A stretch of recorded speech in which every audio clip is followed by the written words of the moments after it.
Hello, my friends. Welcome to the latest edition of Here's What We Know, the podcast of unexpected conversations. And this will be a conversation today. As I was telling her, if we can't come up with a conversation, we're both quitting our careers. We're done. We're We're done out. yeah, that's it. We failed. You don't know her name, but you know her voice. This is Gina Scarpa, and Gina, I was sitting there going, okay, how do I introduce her? And I'm going, oh, she was this, and she got nominated for this, and she won the best performance for the video game of The Walking Dead and The Last Mile, and she founded this, and she's got that, and I'm like, I'm just going to make her tell me all that stuff. Yeah, I'm a little bit of a workaholic, in case you can't tell. I'll I don't introduce get into this myself. business to be a workaholic. What's wrong with you? Just a That's your bit, I don't know. problem. I love what I do, I guess. But thanks for having me. I'm Gina, and I'm a professional voiceover artist. I started in radio in the late '90s and early 2000s, and in Connecticut and New York. And after radio, I moved on to entertainment reporting and podcasting. I was the editor in chief of 2 reality TV websites. And in about 2014, 2015, I missed radio, but didn't want to go back to radio. So I found voiceover, and I was doing it as a little side hustle until the pandemic. And then I decided to take it a huge step further and enter the world of professional voiceover. And that's what I do now full time. I primarily work in commercial, promo, video games, and corporate narration. And I absolutely love what I do. And you should hear her, and you will. I'll throw some links in to some of the stuff that she does, cause it's crazy good. I could play you an hour of her stuff, Oh my goodness. but then we don't get to find out all about Gina, and it's such an interesting story, and Thank and you. I've been in radio longer than you have, uh, and and you got out just at the right time because I you think so. chose to leave.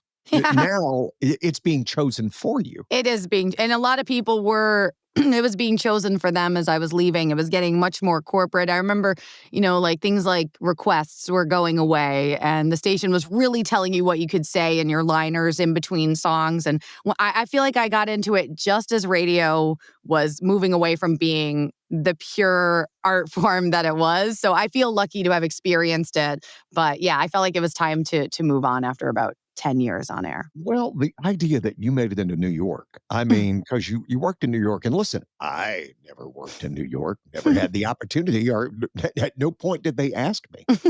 Let's be clear. That is one of the most competitive markets. Tell me how the girl goes from New Haven, Connecticut to New York City. I not quite outside of New York, but I started as an intern in the late '90s. There was an ad in the paper. This is going to sound so boomery, but there was an ad. There was an ad in the paper, and you had to mail like a cassette tape of yourself. And I just thought it sounded cool, so I made a cassette tape of myself, and I sent it to a station in Milford, Connecticut, and they ignored me. Probably rightfully so, because it was terrible. So I sent it to New Haven to KC 101, which is a great station here in Connecticut, top 40. And they didn't get back to me right away. So I actually drove to the station and asked to speak to the program director. I don't know what Atta I was thinking. Just girl. this little 18, 19-year-old fireball, just wanted to have the opportunity. And that's how I met Kelly Nash, who was my program director. We still are in touch to this day. I'm super thankful for the opportunity. I remember, I'll never forget what he said. He said, your tape sounds like you made it in a tin can, but I will take you on as my intern. So I learned from him. He was the best. I did everything from run the board when he was out at events to go pick up a sandwich for him. And that's fine, because within about 6 months, I ended up on air and had a great time there. I also did alternative rock in Connecticut, classic rock, both of which I really loved, and eventually worked my way up to a morning show in New York State, where I was commuting like an hour and a half every day at 3:30 in the morning or 3 in the morning. And I burned out pretty fast, but to work my way up to a morning show was pretty great. And that's what introduced me into the world of entertainment reporting and interviewing, because we would have guests on all the time on the morning show. And I ended up loving that. So that, even though it was a hard gig, was really a door opener for me. You realize now that you can turn around and look back, Yeah. you realize how crazy, weird, and unusual that is, your story, right? I mean, you don't record something on a cassette. You don't send it into a station. No, You don't no. go down and harass the No, program director. yeah, you don't go there and say, hey, nobody's listening to my tape. Like, I want to do this. It sounds really fun. And Um, have them find you engaging. That they didn't they think I were was able. rude, Yeah, which I appreciated. they saw the as you said, the attitude, the can-do attitude, "I'm here." Yeah, I told everybody, because 'cause I've been doing this a long time, yeah, if you can't be willing to work and do anything, right? true. Because that's the thing. I did so many overnights. Me I would too. do I got my break Every in the morning holiday. by doing 10. Oh, yeah. My son asked me this one year some years ago. He goes, "Dad, don't you feel guilty that you don't work on Thanksgiving or Christmas?" And I said, "Hey, buddy," because I had my kids later in life. I said, "Hey, buddy, do you know how many Thanksgivings Dad works so people with kids didn't have to? You know how Hmm. many Christmas Eves Dad Me worked too. so people with kids didn't have to?" True. I said, "Trust me, I work more than I'll miss with you." Right? Absolutely. I and my son was young at the time. He was, when I got into radio, he was, 4, 3, 4 years old. When I started really, my career really started to take off in radio. And it was working Christmas Eve, Christmas Day, New Year's Day, Easter, Memorial Day, 4th of July. It's like so hard to be away. But one thing that's really nice about my family, we grew up as theater performers. My parents are retired now, but they were directors for a long time. And we didn't place a lot of emphasis on the actual day. Like if Christmas needed to be a different day or we celebrated your birthday a different day, it was okay. So actually it was super nice that I didn't have to feel too much guilt about it. And I think I'm pretty sure I'll have to ask him when I talk to him later today. I don't think my son ever minded because we always made sure we celebrated. But I spent a lot of time doing overnights, and like I said, literally going to get a ham sandwich down the road or whatever, but I didn't mind learning production, doing promo at events. I really loved it and I wanted to do everything. And I think a lot of people have an attitude in all industries that like something is beneath them and they shouldn't, they don't need to do it. But I think you should be open to doing, whatever it takes to get where you're trying to go. Well, Within, especially within reason. well, yeah, with it, but in the entertainment industry even more. Yeah. And that's what we are. I don't care if you're in sports, I don't care if you're in radio, I don't care if you're TV, I don't care if you're in print, whatever. True.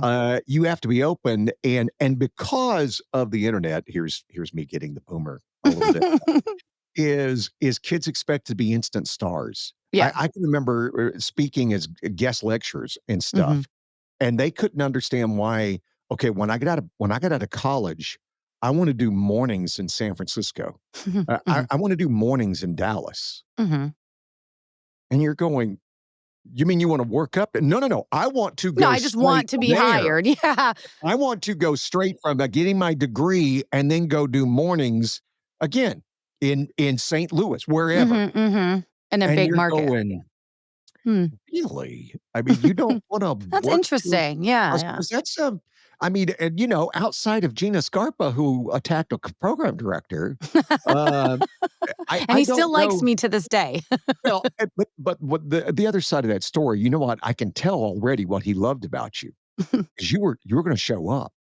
Yeah. And now you have Mhm. that experience where you go, I can't tell you how many times we hired part-timer and 3 weeks into it after working, overnights on a Saturday night, Oh, yeah, they were they're like, gone. "No, I don't wanna do that anymore. I'm missing No, too many no. parties."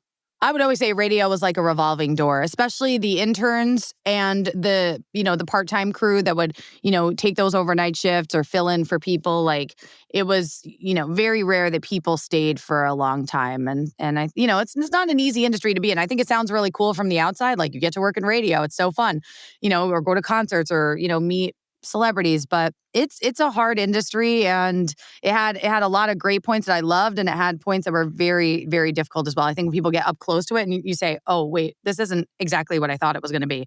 You need to love it, and I feel the same way about voiceover. You got to love it to be able to do it at a high level because it'll kick your butt up and down the street.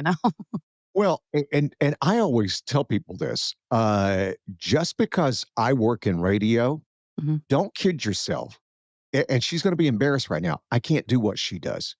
I can't do what the great narrators do. I had Scott Brick on. I told him the Mm. same thing. I'm like, "I can't do what you do." It is such an amazing skill set.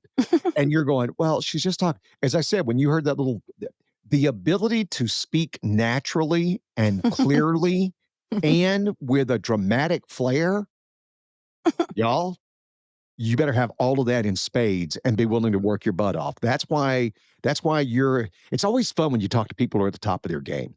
And I feel like you're one of those people who are at the top of your game. Thank you. That's really nice. I actually really struggled when I first made that switch into the professional world of voiceover with that conversational style because it's everything in voiceover. It's believable, it's natural, it's conversational, it's authentic. And I thought because of my background in theater, radio, podcasting, that I could just make a natural switch into voiceover. And I found out that it was way harder than I thought it was going to be. And when I listened back to things, even from 5 or 6 years ago, I'm like, I can't believe that I'm the same person and that I managed to get where I was trying to go. But it was a lot of coaching, a lot of work on myself, a lot of improving and being open to that feedback that I think got me, where I am now, which is great. I love it. Who's explain some of the coaching thing because it's one of the things like in radio, you have program director. What we do is called air checks, and Yeah, they'll get your air check and they'll go over it and they'll basically rip you apart and exactly. tell you how awful you are. It's Meanwhile, so, you're going, I'm number one in the market, yeah, and what the you heck? never. Yeah, and you did mornings for 3 weeks somewhere in Clandine, Iowa, and you're going to tell me what I'm doing. And it is a vibe shift to use the Oh, term. it's a lot to do air checks. I did an air check once with my program director, and he shut off the tape, about halfway through a break that I did, and said, "Let me ask you something. Do you think you're funny?" And I was like, I mean, kind of. He's like, "You're not funny." And I was just saying, I was like, "Oh my God, it's so like the air checks were so mean sometimes. Like they are brutal." And I actually think that it probably prepared me for a lot of the feedback that I got in voiceover, which by the way is much nicer. But in voiceover, I'm a coach myself, and I also now work as a casting director, which is great. I love doing that side of it as well. But for coaching, you read scripts, you get feedback from the coach about what's working or what's not working. You try to find different ways to tap into your conversational style. So some people like to think that they're playing a character, but for me, I've come up with this mindset that I call the multiverse of me. And it's just like me in every situation. It's just like me if I'm fighting zombies in The Walking Dead, or me if I was a doctor curing cancer, or me if, I'm out with, my friends and we're having coffee. It's just me in every situation. And sometimes people will say, "Oh, I can't relate to the script. Like, I don't relate to this. This is about maybe a couple who got divorced and I've never gotten divorced or my parents never got divorced." I'm like, "Okay, but you can imagine what that would feel like and kind of embody that emotion." So that's what works for me. But yeah, a lot of coaching from casting directors, from agents, from other voice actors. I had a great mentor as well who helped me. And I think really being open and receptive to feedback without being defensive or getting super down on yourself and being like, "I suck, I'm terrible, I'm never going to make it." Like that mindset is really important, I think, when you're growing. Wow, that's she just gave you a lot of good life lessons right there. I don't even know if you It's picked not up just a on that. voiceover lesson, it's a life lesson. You gotta be open to Well, feedback. I teach a class that's about leveling up your voiceover career, and in the end, I give people 10 tips, and one of them is, if you suck, you need to know. You need to know, and I feel a lot of people don't wanna know. They don't wanna be told, and it's not that someone's telling you you're bad, but they're saying, "This isn't working, and here's why." And really not letting that get you down. I think that's really resilience has been a big part of my life. I speak about it at conferences and workshops, and I think that's been a very big part of the success. It's not that I'm the best voice actor, not even close, but I think the mindset really and the drive really helps. well, I take issue with that. I think you're the best Gina Scarpa that there Well, is. I'll take And that. and and Thank no, and you. and I'm not saying that to be flippant, right? Yeah. Because you found that voice. When you talk about finding that natural voice, it is very hard if you're not in the industry to know how amazing that is. It's one of the hardest things in the world. It's the hardest thing in radio to figure out who you are. True. And any time entertainment. I always tell this story. I sat in a room with Kenny Chesney years ago Mhm. when he was not Kenny Chesney, Yep. right? He was Mhm. just a guy who would come by and we would talk to him. And I remember we're sitting in the office and he was going, "I just wish I could figure out how to take the next step." And I said, "Hey, buddy, if I could figure that out, I would be on a private island talking to a much bigger star than you, right?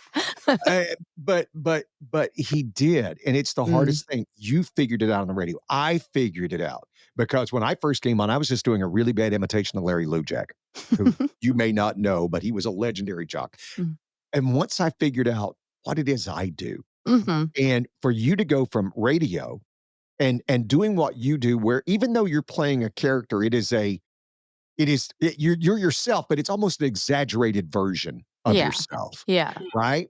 For you to be able to take that big thing and get real small, Mhm. that's that's an amazing skill set. Thank you. That's nice. I feel it was hard coming from radio because a lot of us have different names on the air. We don't use our real last Mary name or Scott our full Thomas is name. my So real name if you I need it. went by I was a gonna different make name for something up. years. I was gonna do something better than that if I was gonna something. No, nobody called me Gina. I only for the first few years, and then I changed my name on air like maybe year 3, and for like 6 or 7 years it was Taylor. And so I walked into the station. Everybody called me Taylor. When I was at events, nobody called me Gina. So it was like this different persona that I kind of, I guess crafted into whatever format I was working on. So when it was, alternative rock, it was a little bit edgier, more sarcastic. And when it was top 40, she was bubblier and happier. And voiceover was like, okay, like throw that all out the window and like, who are you? And honestly, that's one of the best things to come out of voiceover was learning a lot about myself. Like how do I feel about certain situations or how do I handle different types of emotions? And I feel like I've learned so much about myself sitting in this little, 3x3 booth over the last 5 years, especially. Like I've learned more about myself in the last 5 years than 40 plus years on this earth. Wow. Well, it is I find having to shift those gears and go in because I don't do that. I've worked on different stations. I've worked on different formats. Now I've been at KRTY a long time. I got here in 1991, My right? gosh. Yeah, That's and awesome. and and I always tell everybody because people ask me, "What's the secret to the longevity?" And I said, "Simple. I'm the best they can afford." That's it. It's Thank you. amazing to be there that long though, because I feel like it makes me sad sometimes what radio has become. It's so syndicated and it's like it doesn't have that localization anymore. And when someone's been with a station for a really long time, like even around here, it's like it's very comforting to still hear that person and be like, wow, they're still here. It's nice. And I hope radio can sustain, all of the changes. I think it will, but it's Well, nice now that you've been there that long. you need to know there's the addendum to that. We are off the FM. We're a streaming station now. That's Our awesome. our owner died 3 years ago. Wow. He's 98 years old, not a tragedy. And, That's a long and the life. people on his board were all his Hmm. friends, which means they were close to 98 years old too. And so they wanted to sell it. We were in San Jose, large market. We Yeah. tried to buy it. The employees tried to buy it. We offered twice what it was worth, Wow. got turned down, and, Wow. the EMF, and I wanna give them the Christian Broadcast Network bought it, and they bought it for 3 times what we offered, and so there was no way and they would have offered more because they wanted the signal, and Yeah, yeah. I say that, and I also wanna throw in this thing. They were the nicest people to us. They were better to us than our board ever was. They Mm, were so kind, so giving, and they walk the walk I love that. besides talking the talk, Yeah. and, so I've got nothing but great things, but when we went off the air, because 'cause you're in radio, so I get to explain I don't have to explain this, but I explain it Mhm. for everybody else, is that, in San Jose, if you have over a 5, you're a big deal. You have a Mhm. 5 in the market. Well, when I went off the air, I had a 17.8, Wow. and so I told my partners, I'm like, "We've got a brand. Let's Mhm. let's let's do this." And so we started it, and my partners were like, "Well, we'll do it for 6 months, and then we'll get on with our lives." Well, Mm. we're now into 3 years. And we're still going. I And we're love still going that. so it allows me to continue to stay in it, Yeah. but I'm not in the weird world of radio, and I'm with you, it breaks my heart. I can't take the radio, newsletters because all it is just who's fired today. And True. today on LinkedIn, I literally saw someone who was posting about her job on Monday, Mhm. and today Day. she was like, "Hey, open to work." It's so sad what I mean, you see it happening in radio and another industry that I absolutely love, which is video games. The same thing is happening. So many people Really? getting laid off, so many people losing their jobs, people who do incredible work on games. they work in on the design team, and the game is a huge success, and then they get laid off. So I always worry for the future of creative markets, and radio is just one of many, and I hope that it continues to sustain because I love radio, and it was such a big part of my life. Even growing up, I would make little radio plays on a tape recorder in my grandparents' basement. And it's like I was just meant to do this. I wasn't playing like I don't know what other kids do, like doctor or whatever. Like I was literally making radio shows on Sunday nights in my grandparents' basement, and here we are today. So My on-air partner used to do the same thing. yeah, I'm not even because that's why I laugh. She yeah, told me she would do radio shows on a yeah, cassette yes, and for her family and stuff. And I'm yeah. like, she goes, "Didn't you do that?" And I'm like, No.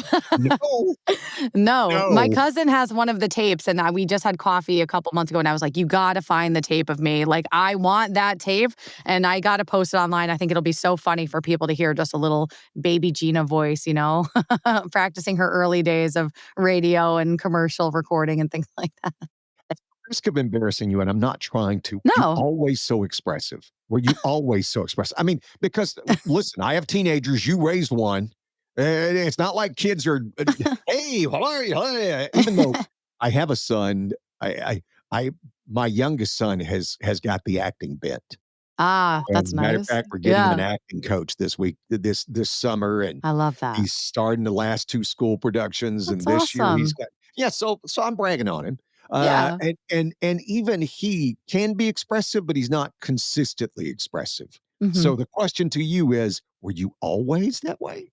I think so, yeah. And I do think that, everyone from like the very edge of Gen Z into millennials on down are maybe not as expressive. I worked in theater for a long time working with kids and teens, and I feel screens have really changed, people's faces. I know that probably sounds dramatic, but it's like I didn't even see the internet until I was 18, but no, I didn't grow up with screens. So no, I think I've always been pretty expressive. And I also I feel really great at this time in my life. And so I feel like that just kind of comes out. But even when I'm in the booth recording, like I'm Italian, so my hands are flying, the facial expressions are going. Like I don't just sit and record like posture to your microphone and just speak. I'm very expressive when I'm in the booth. And when I'm coaching people, I'm always talking about physicality, facial expressions, your eyebrows, all of it. So yeah, I guess I've always kind of been this way.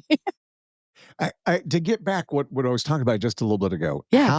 how did you bring it in? How did you bring it in? And I use the term small. It Hmm. only because to me it what makes sense. Hmm. It's so easy to be grandiose and here and this is what we tried to do and then like that. Yeah. But to all of a sudden and not crawl on the bike and do this. I'm not talking about that. I'm talking about taking the personality and almost laser pointing it. Yeah. Well, I think that the difference was when I was on the air and like we'll use KC 101 as an example. I felt like I was talking to the whole state and we were having a party. If it was Memorial Day weekend, the energy, like the song ends and you put your mic on and you're like, KC 101, Connecticut's #1 hit music station. It's Taylor. It's like this big, like kind of life of the party, like hanging out with you. And it's Labor Day weekend. I bet you're down at the beach having a great time. So it's like, I just feel like, you're kind of getting the party started and coming out with those good vibes. And when I got into voiceover, I had to take all of that, so much what I learned about radio and say, okay, that was great. Now we're going to throw it out the window. Because really in voiceover, you're almost always talking to one person. So it's like, I start to say to myself, okay, well, I'm not going to talk at that volume and that energy. If I'm sitting in a coffee shop with someone, I'm going to talk, just way more right here. So I had to really sit and think about like, okay, what do you like when you're just talking one-on-one to someone? Now let's imagine someone. So you're talking to your mom, your sister, your best friend, your son, whoever. That was really helpful as well. Like, who are you talking to and what does that energy feel like?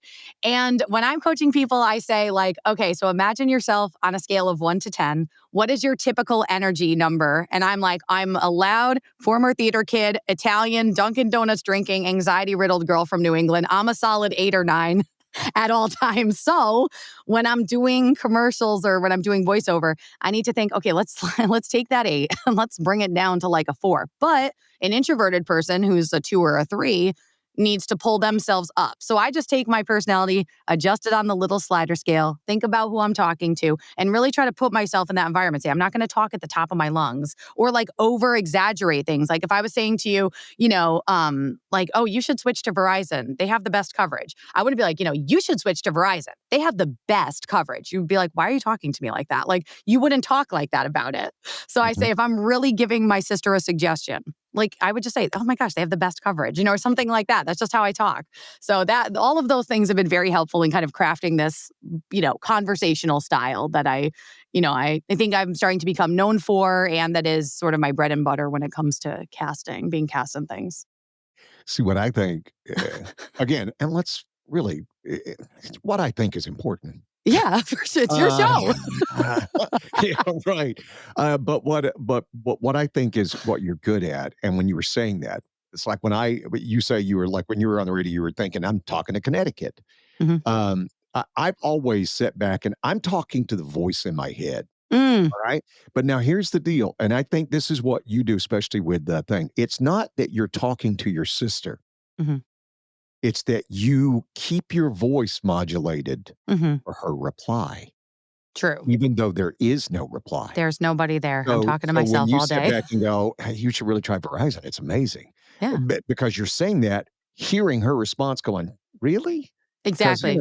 Really, do I've they been have the using best AT&T for coverage?" years. You're like, "Oh, no, Verizon has the best." My sister jokes that when I talk to her in life, she's like, "You always sound like a commercial." Like, the way I naturally talk now, when I'm just she's like, "You," because, my commercials sound like me and I sound like my commercials. So she's always saying, but that's true. I do think about, what would that person say? They're kind of doubtful, so I want to convince them. And as voice actors and as radio personalities, it's like we have a lot of influence over people with our voice. We influence what they want to buy, what they want to see, what they want to do, who they vote for in an election. So your voice has a lot of power behind it, and you can use it for good or evil. I try to use it for good. Says you.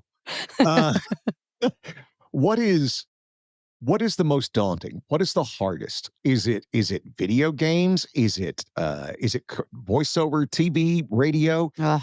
Have you done book narration?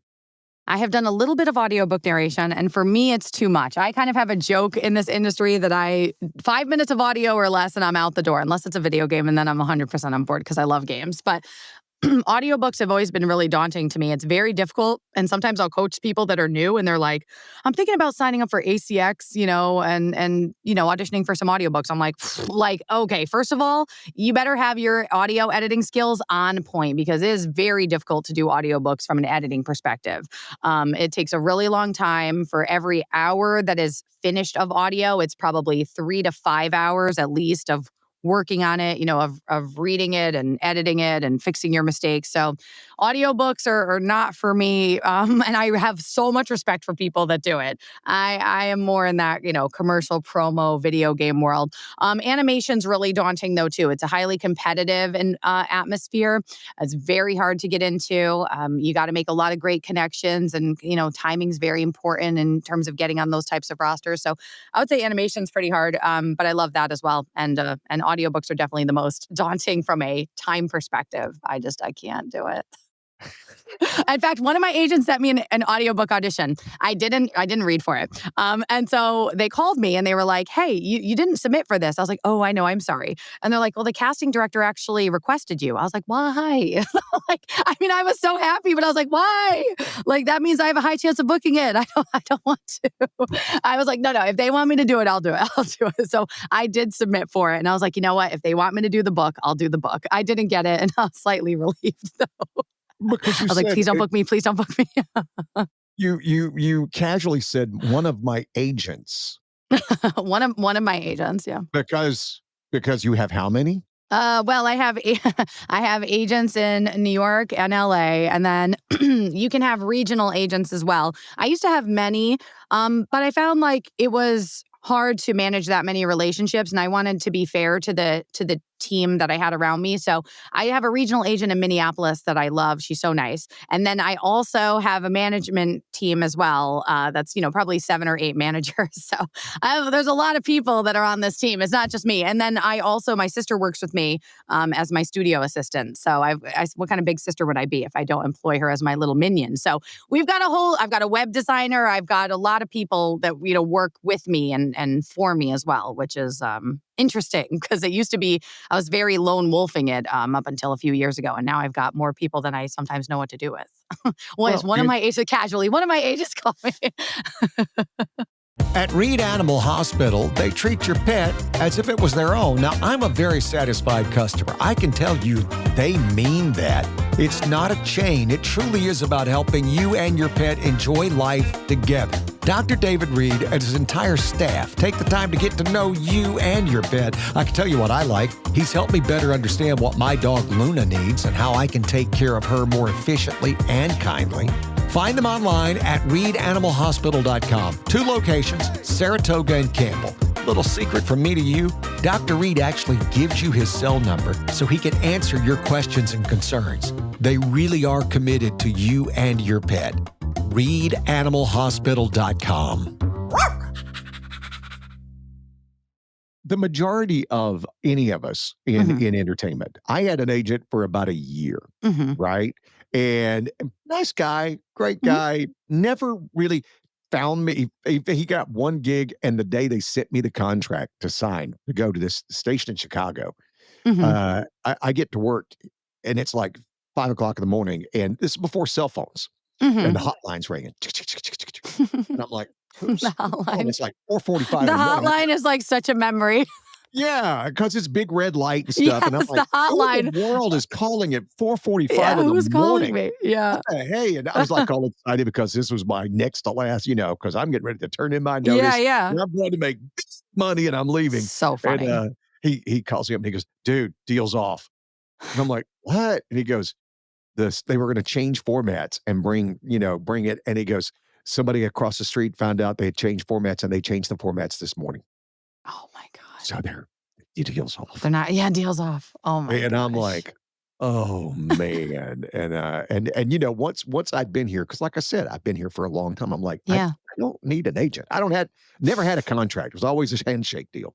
Yeah. It was great. So I say that saying I had very small experience with agents, Mhm. but what's it like for a layperson? Because the majority of Yeah. people who listen to this have no idea what that's like. Well, there's a lot of different ways that people make money in voiceover. You work directly with clients that, are in your inbox. They find your website. My background is also in marketing and SEO, which has been a real game changer for me in voiceover. I think I do pretty well in Google search results. So I have people in my inbox asking me to voice stuff. Then there's casting sites that you can be on that you pay to be on mostly, and you audition there. And then you have companies that have internal rosters like Spotify or iHeart or, even big brands have internal rosters of people. And then you have the agents and the managers. And the agents and managers have the big ticket items. They have like, Super Bowl commercials and Disney shows and, things like that. Just very, very big projects. And so what I learned was really they're there as your partner. Like you have to be doing a lot of the work yourself in 99.9% of the cases. You are still, hustling and grinding every day. And then they're presenting you with opportunities or pitching you to clients as well. And your managers are there to guide your career and your agents are there to help find and source you work. So it's been very interesting. I will say that with my LA agent and my management company, they both rejected me so many times. But once again, I don't take no for an answer. Nicely, Like, we respectfully, I that. don't accept. I don't accept. So what I would do whenever, especially my management company, now when they would reject me, I would try to find out why. And not from I wasn't angry. I just was like, I want to understand, like, what is it that you feel is missing? So they would say, okay, well, you're not booking enough projects. So I would come back 3 months later and say, okay, well, I've booked a ton of projects now. And then they would say, well, we want to see more work with big brands. And I'd come back months later and say, here I am with this big brand and that big brand. And I'm sure eventually I wore them all down and they said, okay, fine, you can be on the roster. But it was, again, like that resilience kind of came into play because it wasn't like I just sent them my demo and they were like, oh my God, she's incredible. Let's take her right now. They were like, I don't know, you kind of sound like other people. Maybe you're not quite ready for this level of voiceover. And I never took it personally. I just wanted to know what I could do better. And I worked super hard. And I think they really appreciated that I didn't let it get me down. I wasn't mad about it. I listened to the feedback and came back and said, I heard what you said. Here's what I've changed. Do you want to talk? And sometimes they would say, no. I'm like, okay, I'll be back in 3 more months or 6 more months. So they're great, though. They've booked me on some amazing projects. Everything from The Walking Dead to Nintendo to John Deere and so many amazing brands. They're great, and I'm very thankful for all of them. It's very hard to get in with agents and managers. So when someone says yes, I'm always very thankful. Well, I totally get why you have a career. I mean, like I said, you're good at it, but you're persistent, and I don't mean that in any other way than wow. Is that amazing? Because Thank again, you you. throw out these terms because it's your life, so you don't think anything about it. No. So when they say, "Oh, well, you need to get bigger brands." Okay, Mhm. let me tell you from my side. Tell you what, drive up to Apple because I'm in Silicon Valley. Drive up to Apple today and Yeah. ask them to let you record their commercial Yeah. and see how that See how works. that goes. No, it was a lot of auditioning. I mean, Yeah, 20, 30 auditions a day, every day, really 20, 30 auditions a day, every day, sending emails to every production company, anybody that would give me a chance. Every time I booked a project, putting it on my website or on social media or emailing it to that agent or manager and saying, hey, I just want to let you know I booked this thing. It was very hard work. And a lot of people would think probably after the first rejection, but definitely after the third or fourth, man, they must really think I suck. But I didn't think that. I thought they really thought I'm not ready. And at the management company, they had kind of have a rule that everybody on the team has to say yes to the talent, so that you can't just pull people in and say, well, I'm going to pull this person in because I like them, and I don't care if anyone else on this management team likes them. Everyone has to say yes. And one of the pieces of feedback I got was that they felt like I didn't quite sound unique enough. I hadn't found my voice. And when I finally joined, one of the managers and we were having a talk one day, and she said, I was super wrong about you. I thought, maybe you kind of sound like everyone else, but your reads are so you. And I was like, honestly, it's the best compliment I could ever get. Like, literally, thank you so much. That meant the whole world to me. But yeah, again, if you suck, you need to know. Or if the answer is no, why? What can you learn from it and come back stronger? And I feel like people will really appreciate that, especially in this day and age in business, I think. and yeah, I think it's also important to say when somebody tells you you suck, it's their opinion. It is their And opinion. and it's also in the world of entertainment, they're looking for a reason to tell you no. Yeah, They're looking for anything.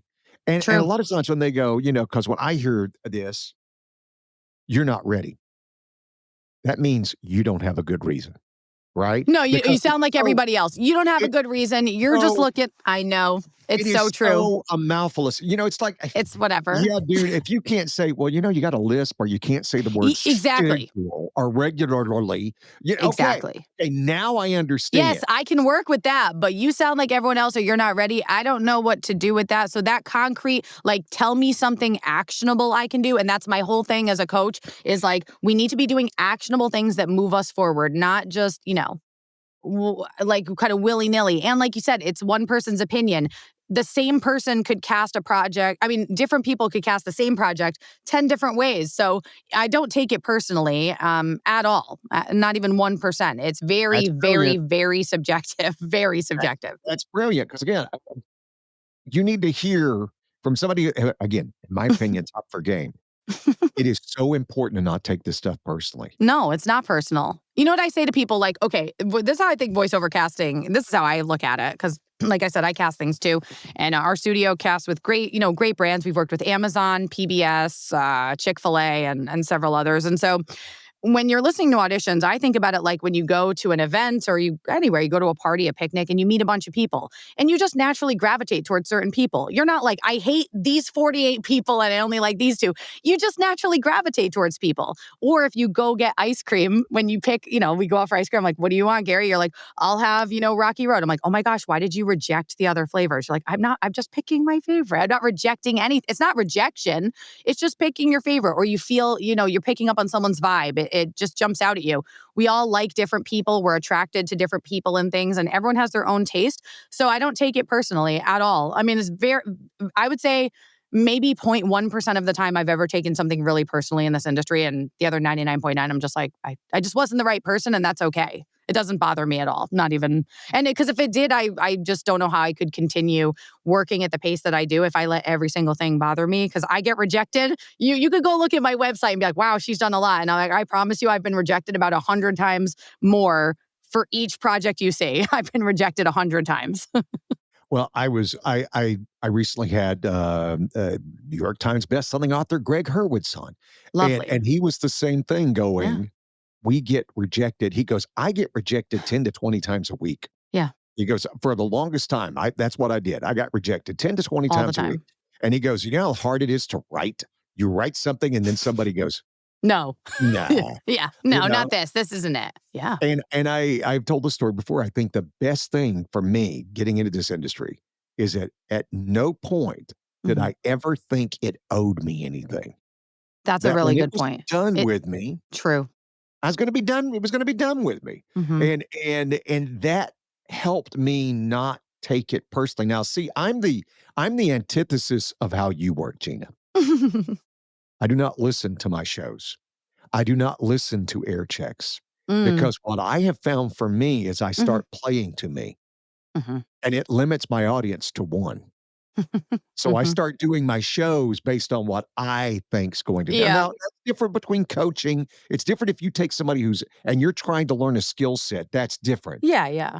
But in my thing, it's like I don't want to the moment I start thinking about it too much, Mhm. it's like my golf game. The moment I think Yeah. about it, it's over. No, you Over. gotta be in flow state. Not really thinking about it, just doing it.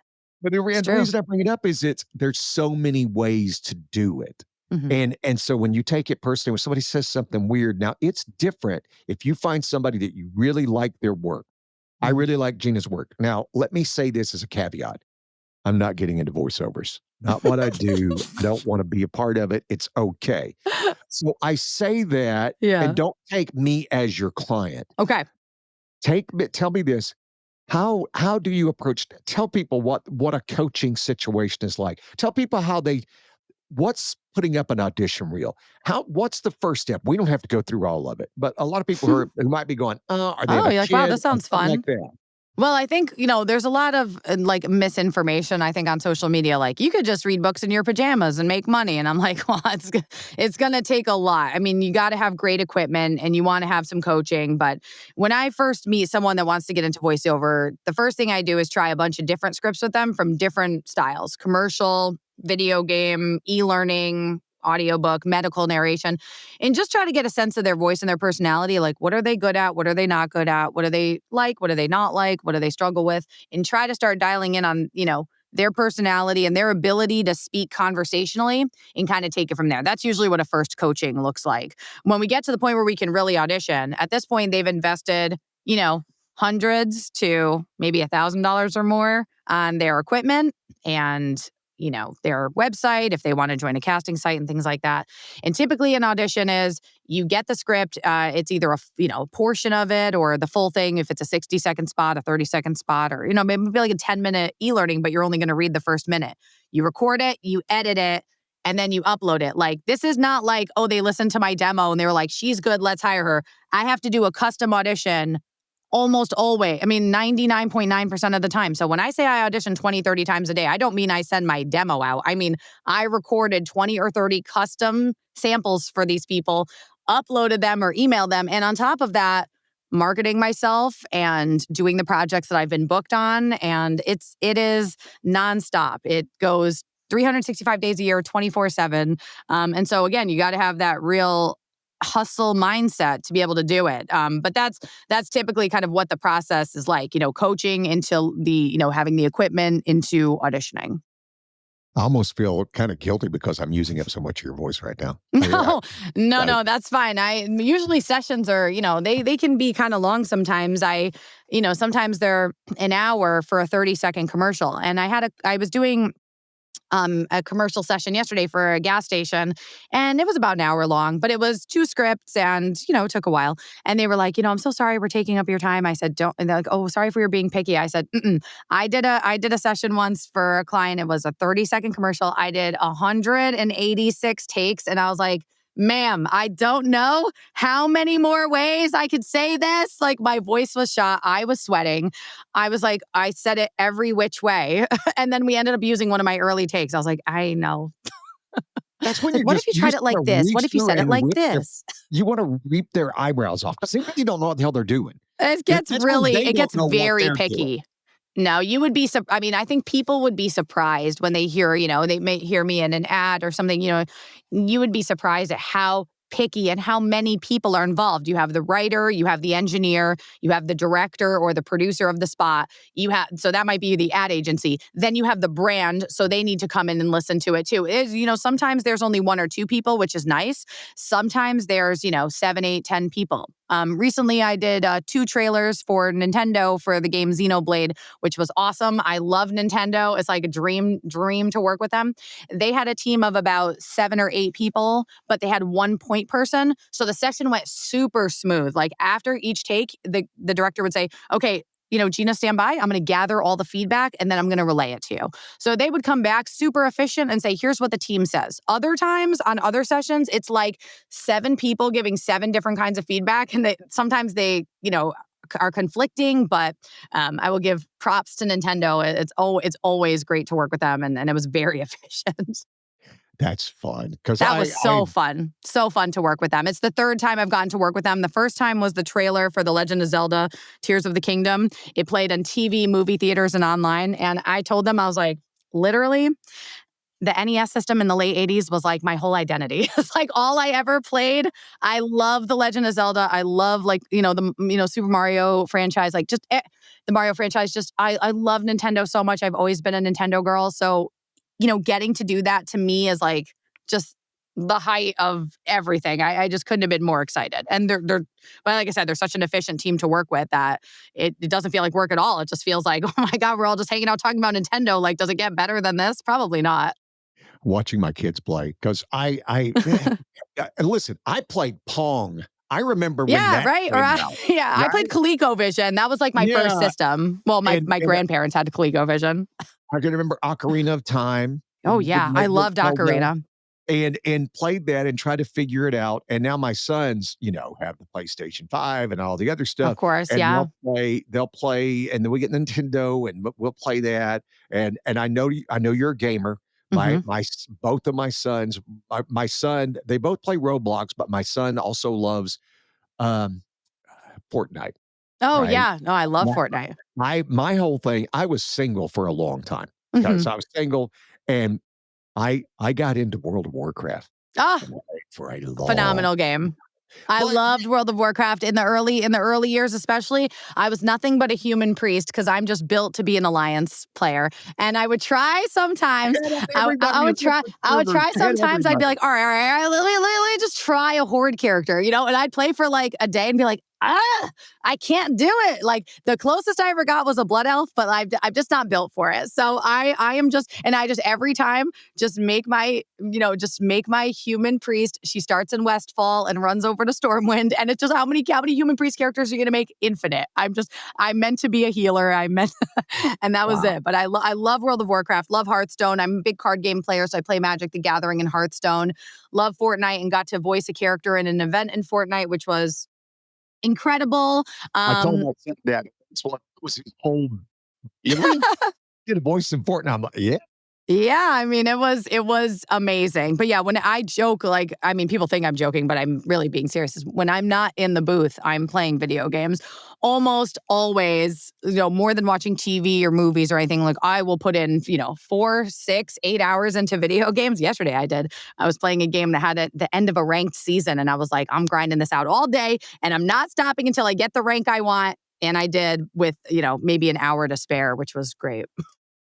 You are such a delight. I was the I played all the characters, on World of Warcraft. I'd have a barbarian, I'd have a paladin, I'd just build all the characters. Mage is close second. I'm And built I'd for have ranged I'm not a melee person. Do you have a I do favorite? alliance on one server, and then on another server, I do all horde. No, I have to. I always basically in every game I play, I always play range. Always something with magic. It's very rare that you'll see me kind of with a sword and board or something. I'm either shooting people from far away with a gun, or I've got a staff and I'm fireballs, or I'm healing. Like I'm not meant for up close combat. I want to be behind enemy, behind my team, just supporting. I stopped playing because once I transitioned and built the home studio Mm. and all the stuff and I've got 2 businesses now, and I'm like, I don't have 6 hours anymore. I don't have 3 I or don't know 4 where I hours. come up with 6 hours, but then you catch me in the booth. I mean, literally at like 1, 2 in the morning doing auditions because I decided to go, drop 4 or 5 hours into a game. But for me, it's like that's when I kind of turn my brain off. It's one of the few times I'm not overly thinking about voiceover, but then again, I'm always thinking about voiceover because I also run 2 businesses. I have Yeah. my own business and then I have my studio.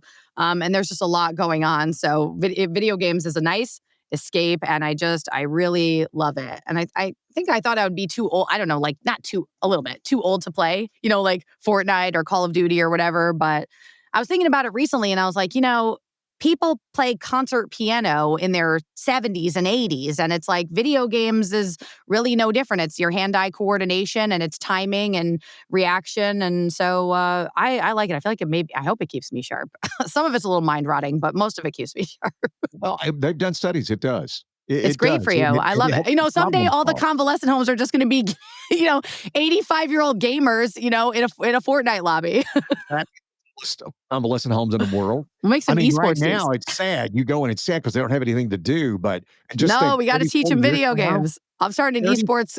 I'm starting a geriatric Fortnite competitive team. it They could for sure play the absolutely. card games too. They What like a it. great idea. What a I don't do the Oh card my games. God! We're starting $1 million idea. Don't nobody take this. This is Gary and Gina's. We trademarked it. It's a great idea, and think about it this way. I say this. My mother had a VCR that always had the 12 blinking, right? Of Because she course. never understood the concept. Nowadays, my my 80-year-old sister Mhm. plays games on her phone Yeah. and understands how her phone works. Oh yeah. Right? It's a different world now, Mhm. that you do have. I was playing golf years ago with a guy, and he told me because he's the first tee, because I'm 94 years old. And they always like to tell you how old they are. I have a neighbor who does You the same. should. If you get to 94, you get Listen, to tell say that. everybody. We're halfway in the round. He goes, I got to text my wife and let her know we're running late. Let me reiterate, 94-year-old man was texting his wife to let him know Yeah. he was running late. While playing So golf. Incredible. so that whole idea of playing video games as life goes on, Yeah. that's a great, and it I'll is, never stop. and you shouldn't. What is, because my time with you is I wrapping know up. I you can just know. you said we had lots to talk about. You weren't kidding. Listen, you and I, if God bless Joe Rogan, I can't do 3-hour podcast. I can't. I only listen for an hour, so I only do it for an Yeah. hour. I talk as long as I could listen for. I like that. That's the limit. What is a typical day for you? How long does it go? All day, honestly, from the minute I get up. I mean, the first thing I do when I get up is take my dogs outside to go to the bathroom, and then they lie on the couch like good little puppies while I sit in here and knock out as many auditions as I can do. Make sure that I haven't missed anything from my agents that are due. They're usually due in the morning, sometime between 10 a.m. and 12 p.m. my time. Um, and then take a little break to eat and usually get back in here and do another round of auditions. One thing that my sister does for me that's really helpful is often I will record 10 auditions, send them all to her, and then she edits and submits them for me. So I can either have a break or I can go do a session, because my afternoons could be anything from auditioning to sessions to coachings to slacking off and playing some video games for a while. And then I'm back in here usually later in the day, either meeting with people or doing more auditions. It's really like an all day and night kind of thing. Some days I might be doing 8 hours or more, 10 hours. Some days I might do 2 to 3 hours and say, okay, like I feel like I did enough for today. It Yeah. depends on the day, but it is every day, usually. I mean, even on the weekends, I don't like, what is a weekend? I don't know. I don't know what a weekend is. I haven't taken a trip in years. I joke with my clients. I'm like, I don't go anywhere. I don't go anywhere and I don't do anything. So if you need me, I'm probably available. Okay, girl, at some point, you got to At change some that, point, you got to get right? away. But in voiceover, we call it the golden handcuffs. It's like you can't really go. You can't just, I mean, you can, but it can be hard to just, go away. Like even when we go away to, hotels, voice actors, we bring our microphones. We set up crazy booths with the mattress from the bed in the closet of stuffing pillows in there. Like we're all doing, all kinds of crazy things so that we can still record. But yeah, the thing I like about voiceover is no day is the same. And on the one hand, you never know what's going to happen. So it can be stressful. Like, am I going to book? Am I going to make money? Am I going to get paid? I have no idea. But on the other hand, I feel like, it's an opportunity every day, for something new to happen. And that's always very exciting. Well, I love the sound of your studio. I have Thanks. thought about, because I have mine here, and you can buy those things that just cave in now and just put it all around there so the sound doesn't bounce. Yeah, yeah. And it's not like that. And my wife goes, "Well, we can get you one." And I'm like, I think that'd drive me crazy after a while. No, I I then have I this little booth, and we got the microphone here. We got a Sennheiser 416 shotgun microphone and a 3x3 booth that's, double wall. And so it's, very hot in here, but That's my next thing is I need to and you know this, I can say this to you because you understand it. Mm. I constantly I need to keep upgrading my microphones because I keep doing it, right? I What is that? worked The in radio Shure forever. SM7B? Is it the Yeah. Shure? And I and used and it it's too. Well, fine. it was great for radio. I loved it. And I did use it in voiceover for a while.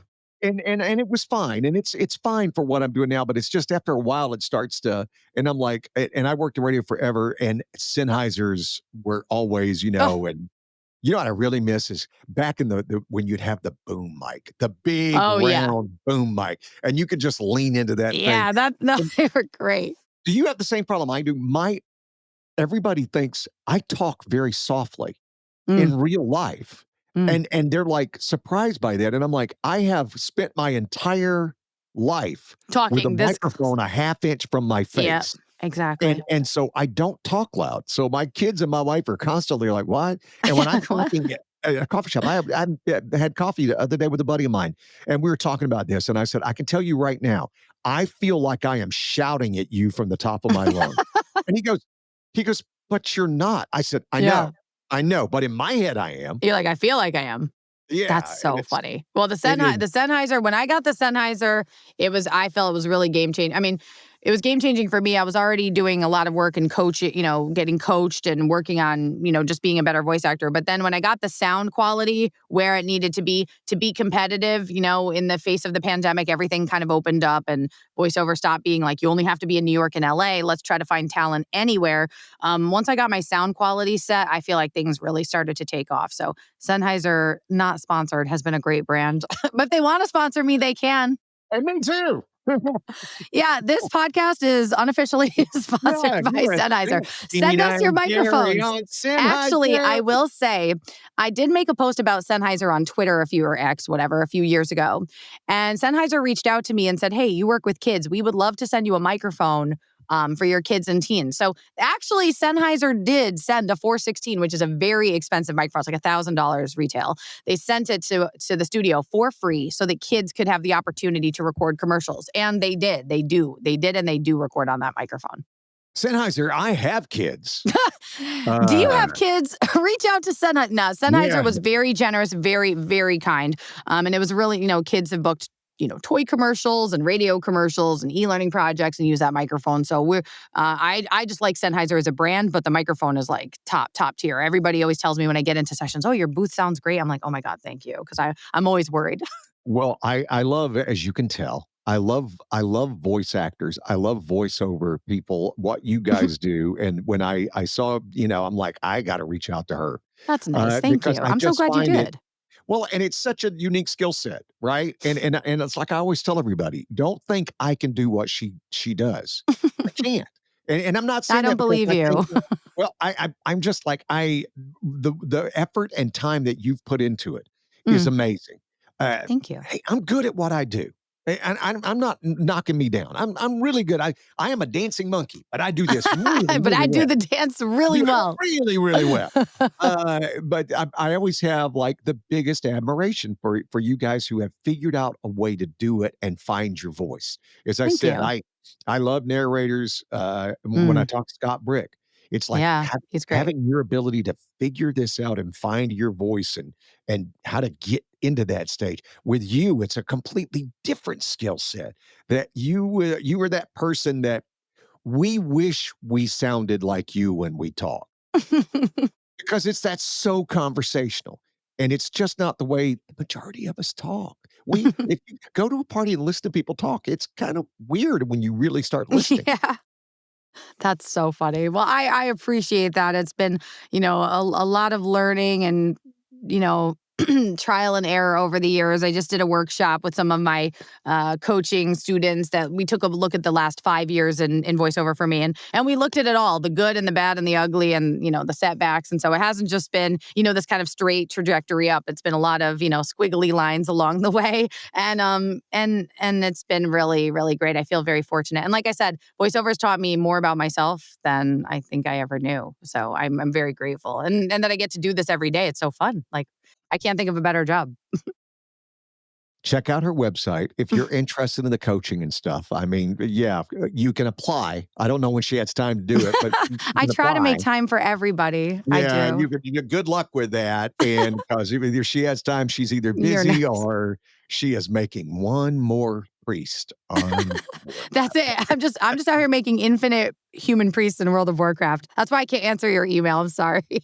See, and that's it. So now I'm going to put you on the spot because Yeah. I usually do the promos for this, saying, "Hey, coming up this week, on Here's What We Know, it's Gina Scarpa." So no, because I have a professional voiceover actor here this week on Here's What We Know. It's Gina Scarpa with Gary. Come on, go improv right now. This Please is the don't make best me one I've ever improvise. done. It's Let me my tell best you, one when they I've ever say to done. me improvise in a session, I like poop my pants.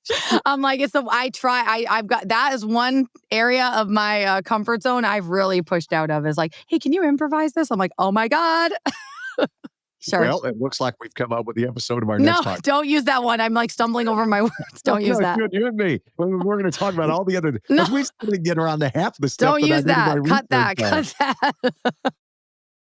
Oh my gosh, this was so Gina, you're the fun. best. Thank Thank you. you. I'm so glad we met and thank you for asking me. This was so nice and I love hearing about your journey in radio as well and I feel like, we understand that about each other. It's something, you can't really know unless you've experienced it. Radio is it's a bonding experience for sure.